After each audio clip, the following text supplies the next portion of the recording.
What's going on, everybody, and welcome back to Johnny K Picks. And in this video, I'll be going over my full card picks and predictions, along with the bets that I'm looking at so far for UFC Vegas 75 Vettori versus Cannonier. Now, first things first, as always, please hit the like button for me, subscribe if you're new or if you just haven't yet, and also turn on those notifications so you don't miss out on any new videos that I put out or live streams throughout the week. And leave a comment below on your favorite fights this week, how you did last week. Anything works for me because it always helps my videos with the algorithm and all that crap. So definitely appreciate everyone commenting below. But UFC 289 was last night, and let me tell you, it was fantastic. I'm going to jump right into it. I can't wait. Many of you already know why. So here we go. Let me get to the screen real quick. Here we go. And I'm on the wrong one. So let me jump into this one. My bad. All right. So UFC 289. So for my picks, a tale of two cards, if you want to say it. The prelims got awful. I went 0-5, and then the Chris Curtis Imavov fight was a no contest, so didn't count on the record. Main card, perfect, 5-0. So I ended up going 5-1 for my picks.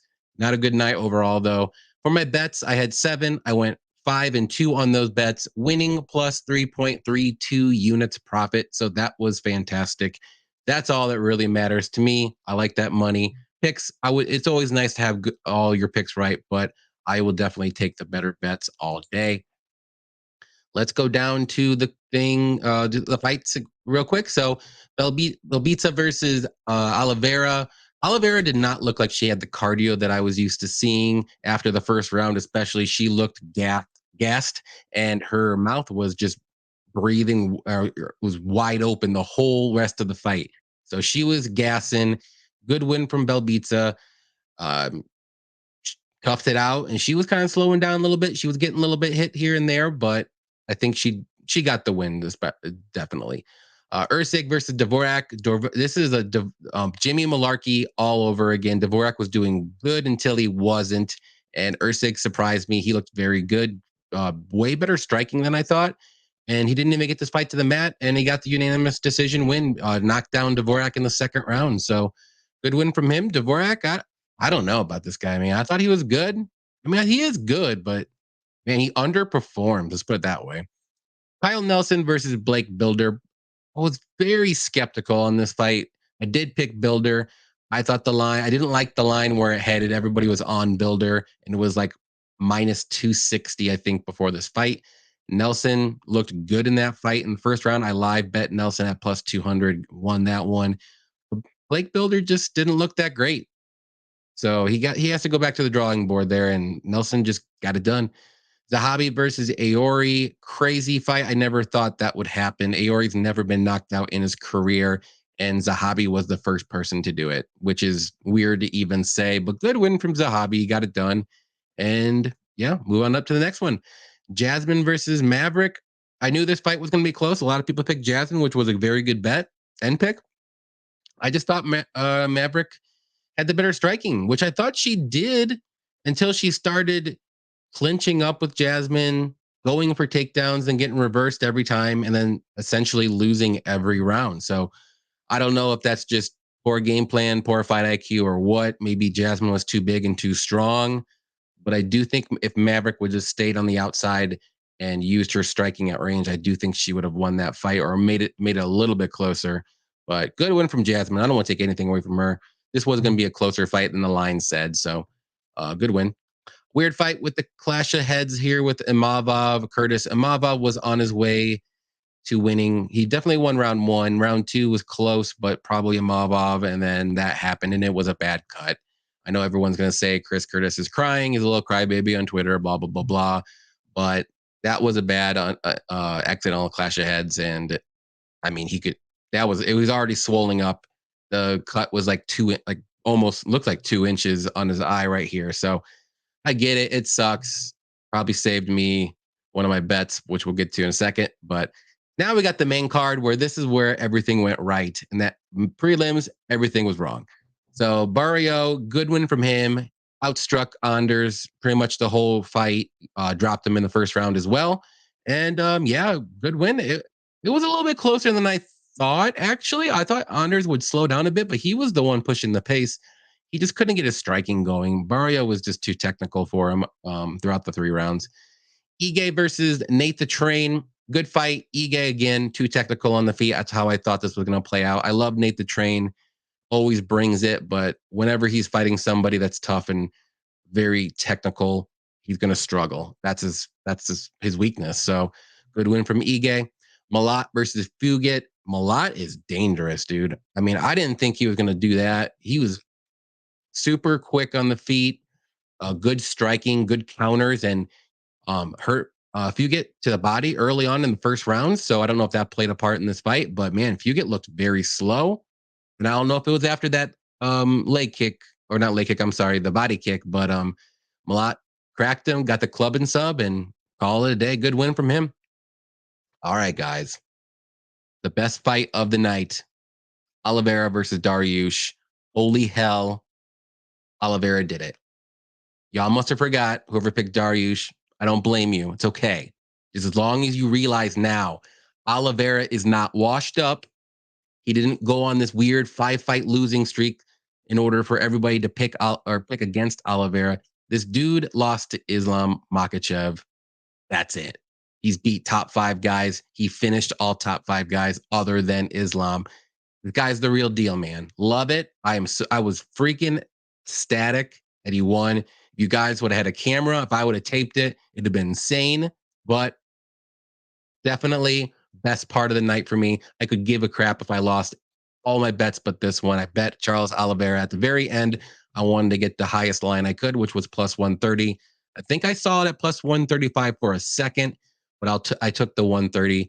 I can't bet against this guy as an underdog. That's ridiculous. Even in the Islam fight, if he fights him next, if he's going to be the underdog, guess who I'm going to be betting? Charles Oliveira. Because why? You don't bet and count out Charles Oliveira in any fight, even that weird Islam fight, even though I got knocked out or club and sub. But I think it's going to be a different story next time, but we'll see. It's just my biased John right there. All right. And then the main event, Nunes dominated Aldana. It wasn't even close. Like, I knew this was going to happen. This was free money, money line. I know a lot of people did inside the distance, but I had a weird feeling it was going to go to decision. I should have bet it at plus 300 and I didn't, but it went to decision. And she retired, unfortunately. I thought I get it. It's her choice. She wants to retire on top with the 2 belts and double champion. And she is the women's MMA GOAT for sure. But I thought she had a couple more fights in her still, at least. And I know she's 35 and I know kids are on the way and all that stuff. I get it. But I kind of wanted her to fight a little bit more, to be honest. I hope the featherweight division in the women's featherweight is gone now. I hope so. It is, right? No more belt. Get that belt out of here. Shoo it away. And then the women's bantamweight division now, Wild Wild West. Who is going to win and be a champion? Kenya? I mean, Holly Holm? Who else? I mean, Aldana's not going to get it. Pennington? Who else am I missing? There's not a lot of great fighters in the women's bantamweight division. I'm going to be real right now. Nunes was tier 1, and then there was a lot of tier 3s and tier 4s. There wasn't even nowhere near Nunes level. So Wild Wild West coming up here shortly. We'll see what happens with that. If I had to guess, it'd be Pennington versus Pena. Aldana just lost. Holly Holmes fighting Bueno Silva, I believe. So that's probably the next for the Bacon title, but we'll see what happens there. And that was the night there. Very good fights. Oliveira, very good fight. Love it. So that made my night. And here are my bets. Oliveira, straight bet there, won it. I had the fight to start round 3 in a Blake Builder fight. That happened. Nunes, Barrio, parlay, that hit. I had the over 2.5 in the Aori Zahabi fight, which, like I said, I never would have saw that coming. Had the over in the Belbitsa Oliveira fight there. So that sucks to lose that one. Under 2.5 in the Oliveira fight, and Ige to win that parlay. The Curtis fight, I did have start to round 3, but my bookie voided that because it was a no contest. So I'm glad they did, because I would have lost that bet if they didn't. And I had the over 1.5 in the Nunes fight with that. So that won too. And then the Dvorak money line I had, I thought he was going to win that fight, and he was on his way to doing it too. And So they got dropped and head kicked, and that screwed them up the whole rest of the fight. And I also had the under in the Fugit fight. I also had a couple live bets. Like I said, I won those too. I don't track those or anything. The Nelson plus 200, I think I had. And I also did Barrio after the first round. He was still minus 130. So I took him real quick and I won that another little boost on that Barrio thing. So, and then I also did another parlay. I can't remember off the top of my head just because I lost this Dvorak one early. I wanted to add Fugit under 2.5 because I knew that was going to hit to something. And I don't remember what that was. But like I said, those are all untracked. But I had a very good night for betting. So all good with that. But I'll stop talking about Oliveira now. And let's get to the fights for UFC Vegas 75. There are 14 glorious fights, which I'm not used to. Used to 10 or 11. So the only one that really messed up was the Josh Fremd Kopilov. I think that's going to be rescheduled maybe. And then Emmett Topuria is next week. So let's go to the first one. We got Modestas Bukauskas versus Zach Pauga. Bukauskas is 14-5, 29 years old, 6'3", with a 78-inch reach. And Pauga is 6-1, 35 years old, 6'2", with a 76-inch reach. So let me get to there. So Modestas is a solid striker. He's got very good power in his hands. He's not much of a grappler, but he does have good takedown defense. He can be hittable on the feet as well against more technical strikers. He's got good cardio as well as durable. And at least lately he's been durable. I know he's been knocked out a couple times later on, but he's still 29 years old. He looks good in his last 3 fights. And yeah, back in the UFC. Pauga is a solid wrestler. He's good in the clinch. He's striking isn't the greatest. It's okay. He's got some power in those hands if he lands, but he's kind of low volume, not very technical with his striking either. He's durable and he's very strong when he grabs his opponent up against the cage. He hasn't really shown some takedowns in the UFC lately, but in his earlier fights, he's been taking people down. But he's 35 years old. Yeah, he doesn't really do anything amazing. He's durable and strong. So I'm going to go with the more technical striker here, and that's Bukauskas. Bukauskas. God, I can't say his last name. Sorry. I'm not that impressed with Pauga, like, at all. I think the only way he's going to win this fight is if he keeps Modestas up against the cage and basically makes this a boring fight. Other than that, I think Modestas should be able to outstrike him, look better on the feet, land better shots. I don't think there's going to be a finish in this fight. Zach is pretty durable and like I said earlier. And so give me Bukauskas to win by decision. For the bets in this fight, I wouldn't mind a Bukauskas money line. The over would be a good look too. I don't think there's going to be a finish by either guy. I don't know the lines yet. I mean, I know it says 165 on Tapology. I don't know the lines on my bookie yet. None of the fights other than the main events is out on DraftKings. So it's kind of weird. But at minus 165, that's not a bad play. I'd like to see where the line goes, maybe. If I had to guess, though, it's probably going to go up from there because I don't think there's going to be a lot of people on Zach this week. But you can look at the over, depending on what that's going to be. But we'll see what happens with that throughout the week. Ronnie Lawrence versus Daniel Argueta. Ronnie Lawrence is 8-2, 31 years old, 5'8", with a 70.5-inch reach. And Argueta is 9-1, 29 years old, 5'7", with a 70-inch reach. So Lawrence is a very good wrestler with very good takedowns. His striking is pretty good. It's not amazing or technical, but it's pretty decent. Definitely wants to get the fight to the mat. His takedown defense isn't that great either. He's got good cardio and he's pretty durable. And Argueta is also a very good wrestler and grappler himself. He's strong. He's durable. His striking is just okay as well. He's got some power in those hands if he lands. But he wants to get this fight to the mat. He wants to get those takedowns. He's got good cardio, good pressure, good pace. Takedown defense isn't that great either. So very interesting fight here because both guys, I feel like, are exactly the same kind of fighter. I would give maybe Lawrence a slight striking edge, and I would give Argueta a slight grappling edge. Wrestling is pretty close, but man, I keep going back and forth on this one, and I'm going to try something new this week. And if I think it's a really close fight, I'm going to go with the dog. So I'm going to go with Argueta this week. I think he's going to be able to use his jiu-jitsu when this fight gets to the mat. So if Lawrence does get a takedown, I think Argueta will be able to maybe get a reversal, a sweep.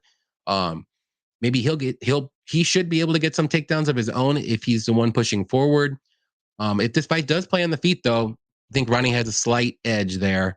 But that's not to say that he's going to get a knockout or anything. I do see this fight going to decision one way or another. I like the over in this fight for the bets. But for my pick, I'm going to go with Argueta to win by decision. I love the overs in this fight a lot. A lot. Next fight we got is Teresa Bleda versus Gabriela Fernandes. Bleda is 6'1", 21 years old, 5'9", with a 71-inch reach, and Fernandez is 8'2", 29 years old, 5'6", with a 67.5-inch reach.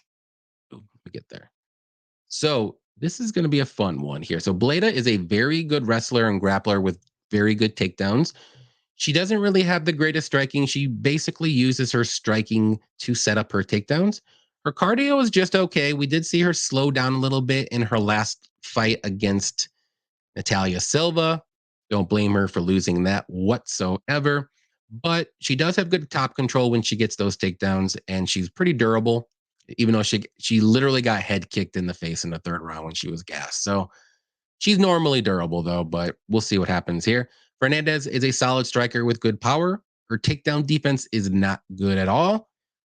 If she is taken down, she has a very tough time getting back up. And like I said, Bleda has very good top control. She won't allow her opponents to get back up very easily. But Fernandez is pretty durable and she has pretty good cardio. And her BJJ is pretty good. It just seems like she just doesn't really know what to do off her back that often. So she definitely wants to keep the fight on the feet. But my pick here is going to be Bleda. I just think Bleda can literally replicate what Jasmine did against Fernandez in her last fight 3 months ago. I think there's going to be takedowns after takedowns after takedowns. Bleda can do it.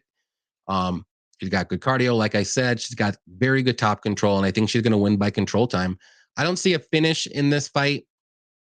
I think Fernandez will be able to play it safe and not get submitted or anything like that. And Bleda should be able to get the control time, like I said, and rack it up. So with my pick, give me Bleda by decision. Bets, I like the over here.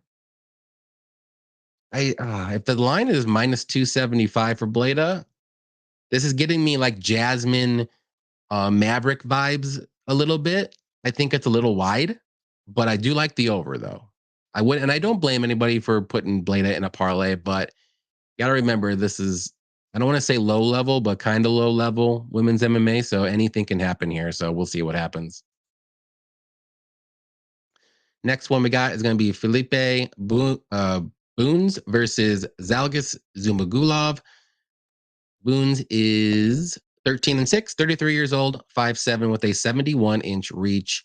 And Zalgis, 14-8, 34 years old, 5'4", with a 66.5-inch reach. So he's going to be a little bit smaller in this matchup, but Felipe is making his UFC debut. He's a well-rounded fighter. He's got good grappling, good submissions, decent striking. I don't want to say the most technical, but he can be hittable on the feet.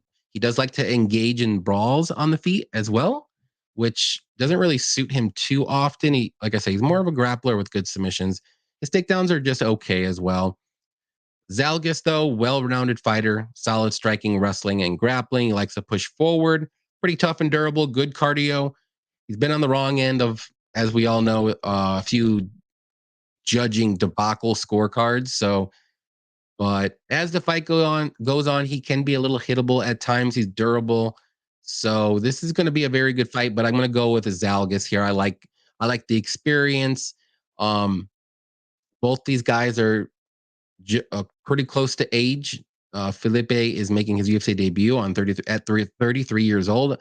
The level of competition he's fought, not that great. I think Zalgis fought the way better competition. So I think Zalgis's experience here is going to shine. I do think this fight may not go to decision. I will say that the under 2.5 might be a good sneaky play here.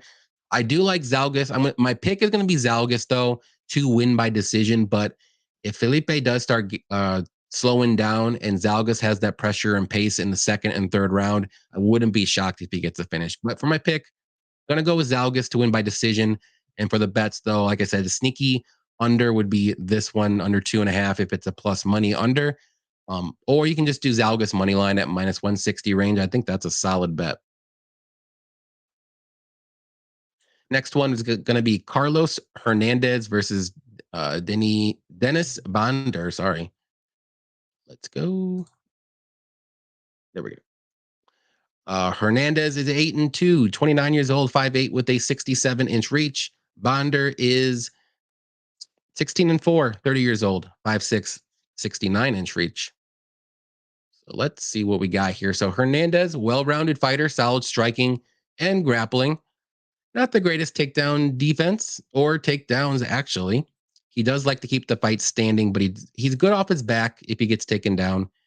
And like I said, takedown defense isn't that great, but he's durable and solid cardio. Bondar, very good grappler with good submissions. Wrestling is pretty good with his takedowns. Striking is just all right. He likes to use his striking to set up his takedowns. Mainly, he wants to get this fight to the mat. And I like Bondar here a lot. Actually, I picked him against Malcolm Gordon in his last fight, and unfortunately, actually, I think I bet him too. And he had a little injury there, so it's been about a little over a year and a half now. So I think that injury is probably all good to go. But if I'm gonna pick Bondar against Gordon, I think Gordon could beat Hernandez. So I'm gonna pick Bondar here, and he is the underdog at plus 110. Which I'm hoping to get that plus money because I'm going to bet that. Hernandez isn't bad, but he's not great. I think Bondar is a little bit better in the grappling department and wrestling department. And I think there's going to be a lot of control time from Bondar. On the feet, maybe you give a slight edge to Hernandez, but I do think it's fairly close. I don't think Hernandez is going to knock out anybody or anything.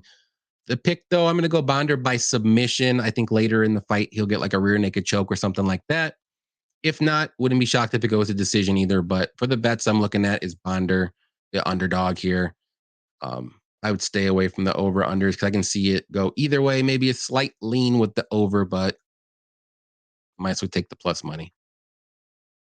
Next one we got is going to be Kang versus Quinonez. Kang is 18-9, 35 years old, 5'9" with a 73-inch reach.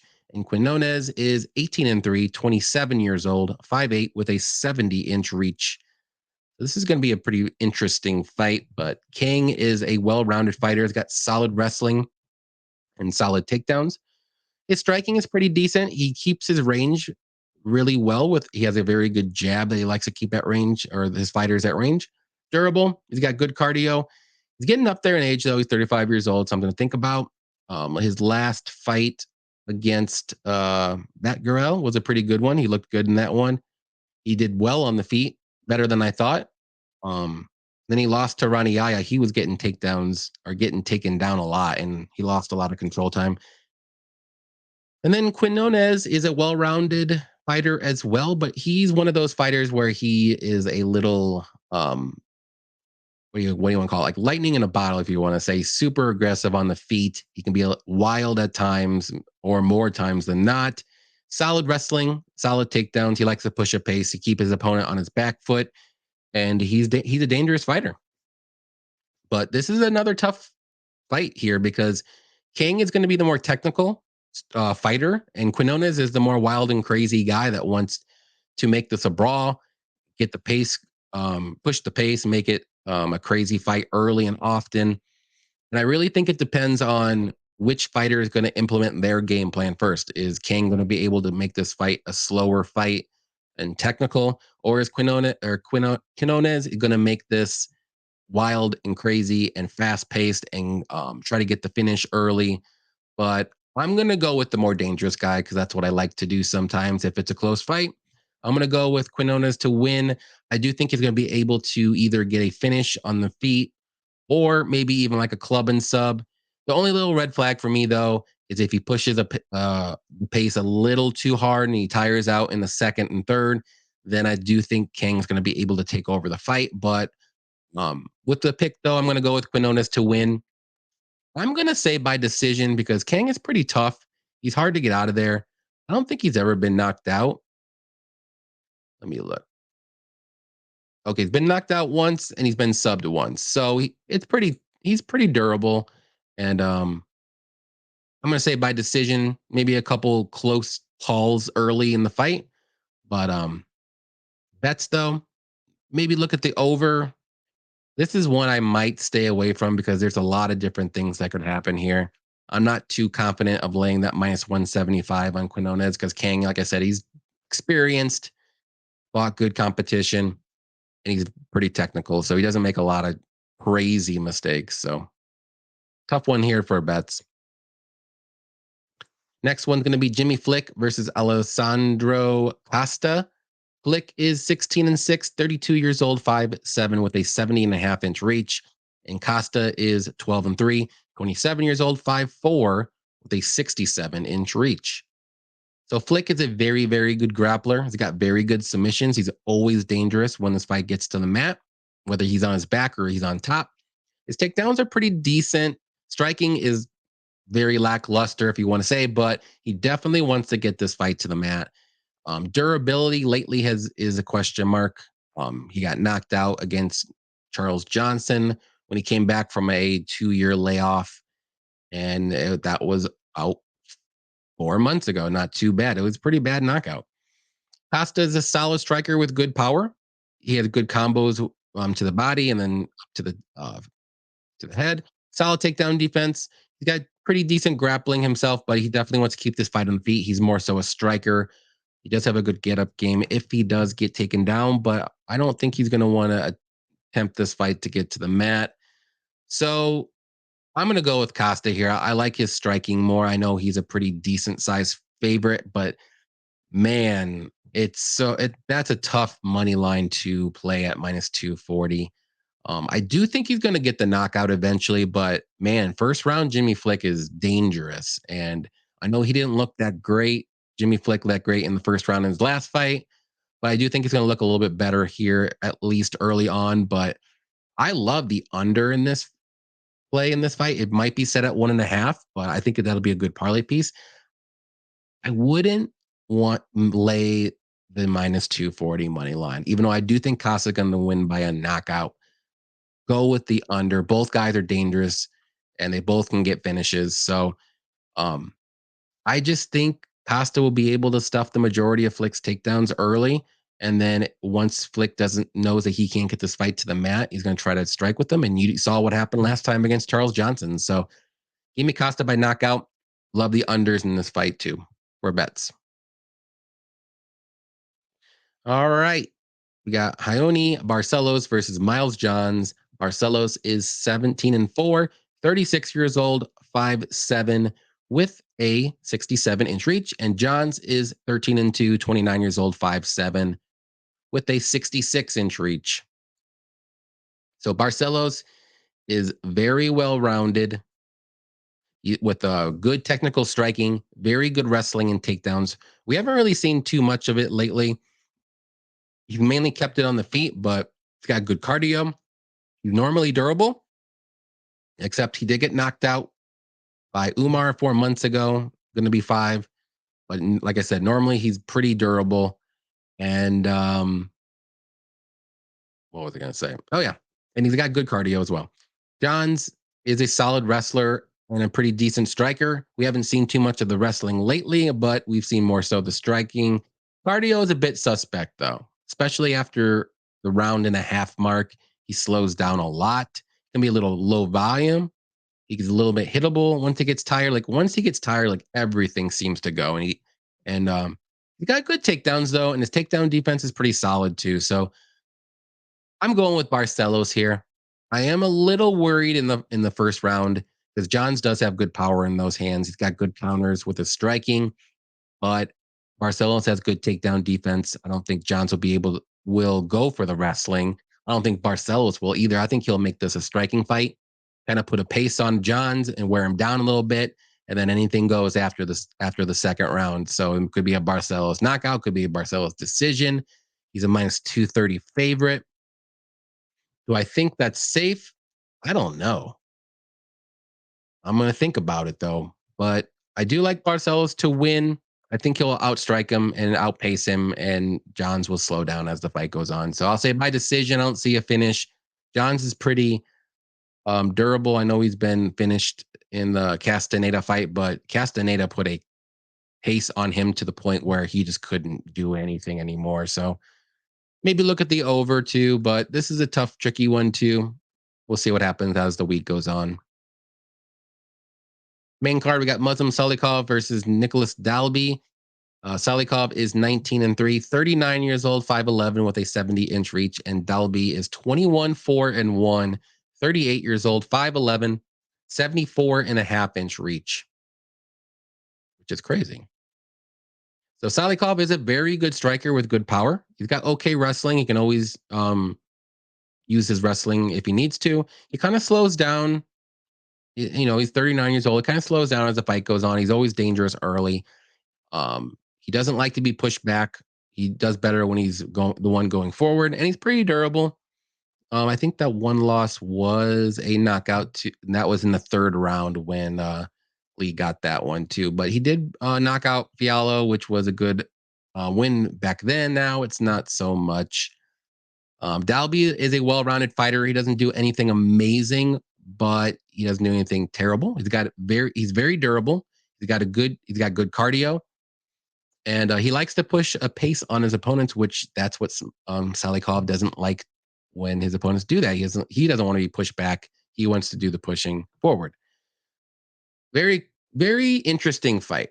So I was kind of going back and forth on this one, and I think I'm going to roll the dice here. I'm going to go with Dalby, actually. I know Salikhov is the better striker. He may even be the better wrestler. But I do think outside the first round, Dalby is going to be able to out cardio Salikhov if he's still in there, put a pace on him, maybe get some wrestling of his own, and just basically win a grinding decision in rounds 2 and 3 and take those rounds. I don't see a finish by Dalby or anything. He's not so much a finisher, but Muslim will be the more dangerous fighter here. But I'm going to roll the dice with Dalby. I mean, Dalby's beat Alves, which was a very close fight, and Claudio Silva too. So I think this is a good step up for Dalby, but I think Dalby has the tools in his toolbox to beat Salikhov. He just needs to keep pressure and the pace on him. If not, Salikhov will be able to probably piece him up and win a decision too.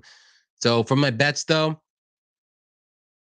I like the over personally. I don't think Dalby will be able to finish Salikhov, even though Salikhov will probably slow down and maybe kind of survive, if you want to say, in the third round if he puts a good pace on him. But yeah, I like the over. I'll stay away from the money lines. I'll think about it as the week goes on. Next one's going to be a very good fight. Nicholas Motta versus Manuel Torres. If this will ever go. There we go. Motta is going to be 13-4, 30 years old, 5'9", with a 70.5-inch reach, and Torres is 13-2, 28 years old, 5'10", with a 73-inch reach.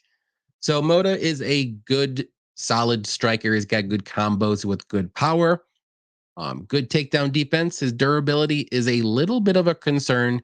In his 4 losses, he's been knocked out 3 times, but he's got good cardio. And he can grapple, but he's definitely more so a striker. Torres is also a very solid striker with good power as well. He's not the most technical striker, but he does have those like weird, crazy flying like knees and kicks, very good kicks, elbows, spinning attacks. He's a little bit wild and crazy, if you want to say. Very dangerous. He does have decent grappling, but he's more so a striker as well. He's got a lot of early finishes in his career, a lot of first round finishes. So the cardio may be a question mark in this fight. We really just haven't seen him in the second or third rounds that much. So that's what worries me a little bit about him too. So fun fight for sure. Both fighters are finishers, but I'm going to go with the guy that I think is a little bit more dangerous, and that's going to be Manuel Torres. I think he's going to be the more dynamic striker. He's going to be the bigger fighter as well. He's a little bit taller. Going to have about a 3-inch reach advantage. I think he can land something that kind of surprises Motta. Motta against Jim Miller. That's what happened. Jim Miller basically landed a power shot and knocked him out. And I think Torres can definitely do the same thing. And not to say Miller is bad or anything, but um, well, but this is going to be interesting if this fight gets into the second or third round. That's where I think Motta will be able to shine and take over. So close fight. Give me Torres to win by knockout. I'll say first round or early second. Bets, I like the under here. I think either guy will get finish here depending on if it's earlier or later in the fight. So look at the unders for here. I like this under spot a lot.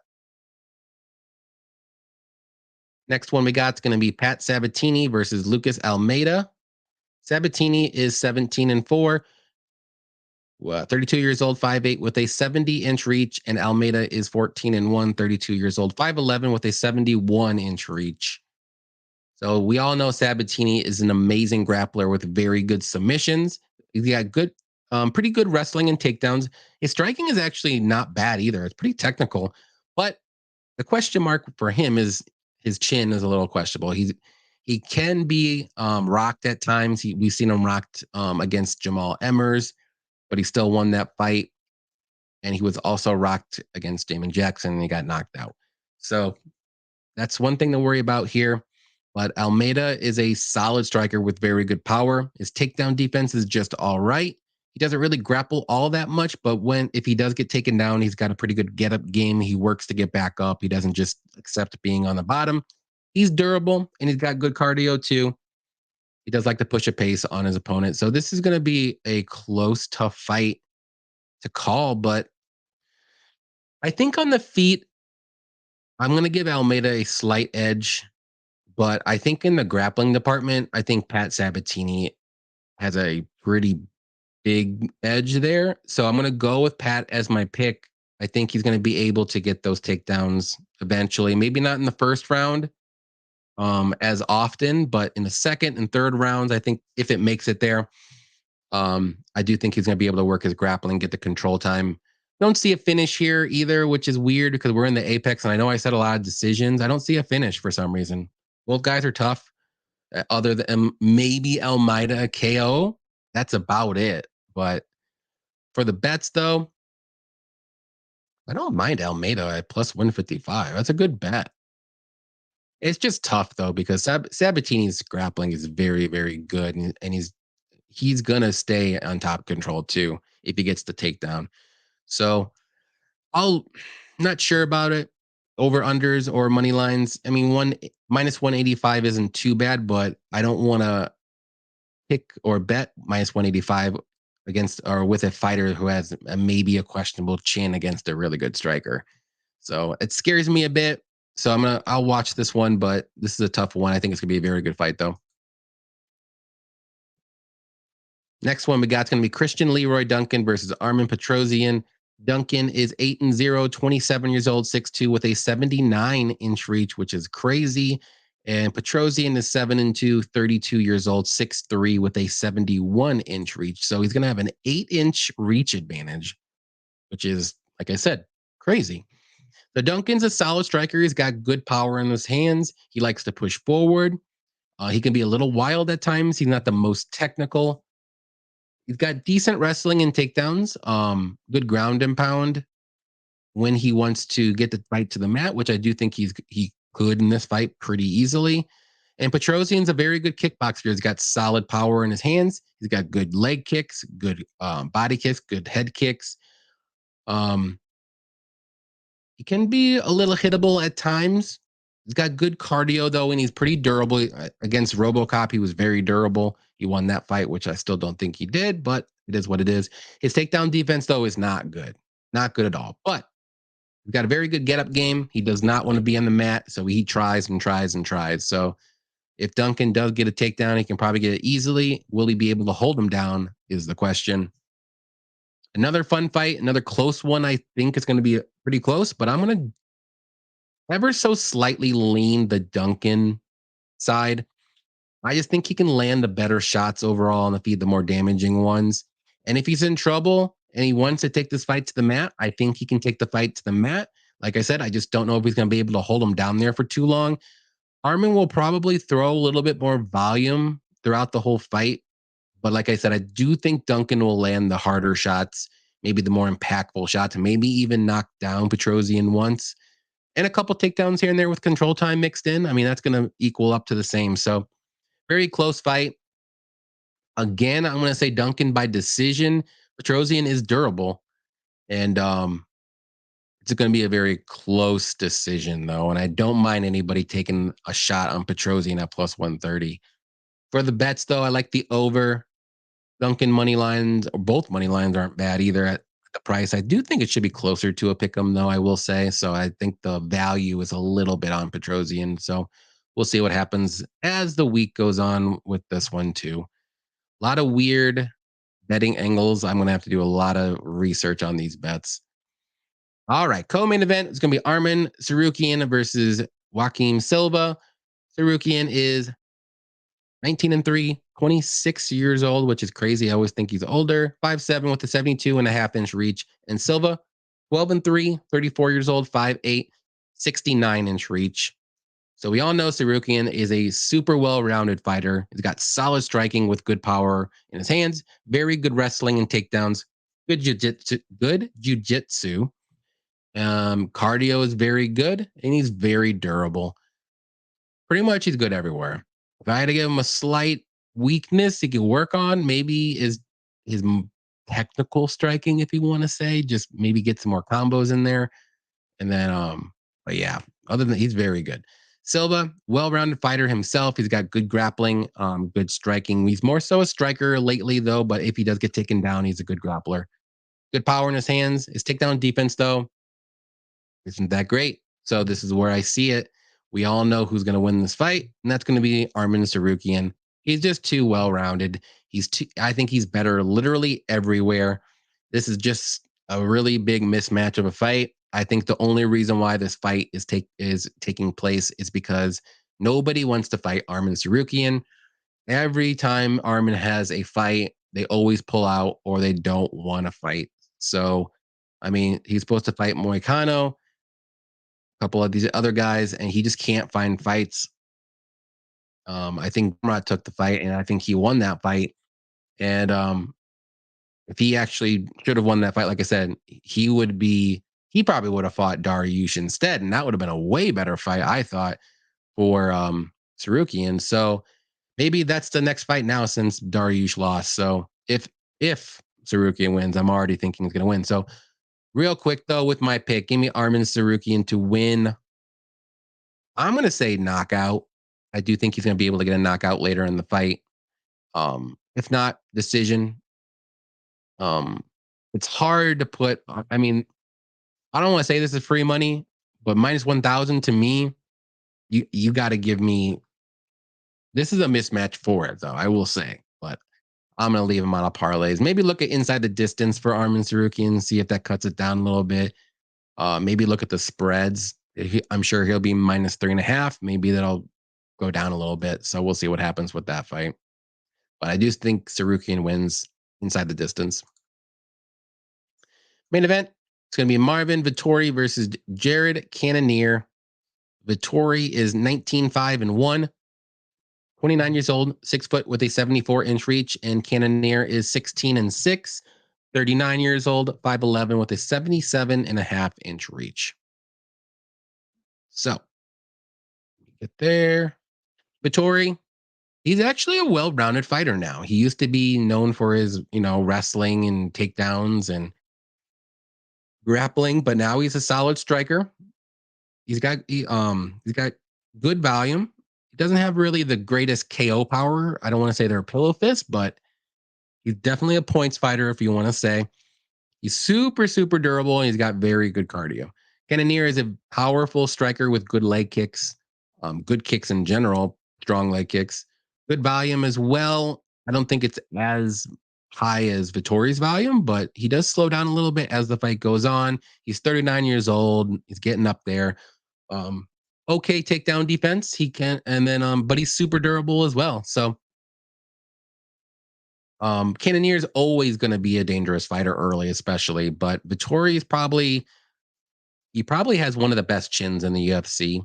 And I just don't see Cannonier winning a decision. He needs to get a knockout here because Vettori's going to throw more volume. He's going to outpace him, I think. He's going to have the better cardio, too. He may get some takedowns sprinkled in the fight because this is a 5-round fight, maybe later in the fight. But I got to go with Vettori here. There's actually a lot of money coming in on Cannonier, and I think Cannonier is a minus 115 favorite right now, even though he says plus 125. But the way that Vettori fights, and I'm not saying it's the most entertaining, but I think it's one of those matchups for Cannonier where I do think he's going to struggle a bit. He needs to land a KO here to win. I just don't think he's going to be able to. So with my pick, give me Vettori to win by decision, just landing more strikes and getting a couple takedowns probably here and there, and just out striking Cannonier for maybe 3 or 4 rounds. I don't see him winning every round, but I just see Vettori coming out, maybe even a split. Vettori has a bad night. This could be a split decision, so be very close if he just has a bad night. But a normal Vettori night, I think he wins this fight probably 7 out of 10 times. For the bets, though, I like Vettori money line. Like I said, I do think I think it's at minus 105. So I'm going to watch that line. If it gets in the plus money, I think I'm going to jump on it. Other than that, 5-round fight, you can look at the over, but it's probably safe. But I'd rather just do Vettori money line. But all right, guys, that is it. Shockingly, it's 14 fights. It's real quick for me, I guess. That was really quick. Thank you everybody for watching. As always, please leave a like, subscribe if you haven't, if you enjoyed my video. I do this every Sunday and or Monday. I put my breakdowns in as quick as possible if I have time. Like I said, if I'm busy on a Sunday or something, or I'm out of town, I'll do it on Monday or Tuesday. But normally it's Sundays during the day. Be sure to comment below on your favorite fights and who you think is going to win, your favorite bets, all that good stuff. Thursday night live stream with Blood Money MMA Bets Cody. We always do that on Thursday night, 6 p.m. Central, 7 p.m. Eastern time. This week, we are going to do a special Bellator main card picks breakdown. So I don't know if we're going to be doing that on our normal show, if we're going to have a different show on Thursday. So definitely turn on those notifications so you find out. I will let everybody know as soon as we figure that out, because we are going to Bellator, me, Cody, and Patrick from Addicted to Combat. I'm sure there'll be a couple other people there as well. So, which is going to be this Friday coming up. So that's why we want to do a special Bellator main card breakdown for everybody, just in case. Since we're going to be there, we're going to do some bets. We're going to have fun. We're going to drink some beers, get some food, all that good stuff. So, yep, that's all I got for you guys. Like I said, thank you everybody for showing up and watching. And until next time, happy fight night.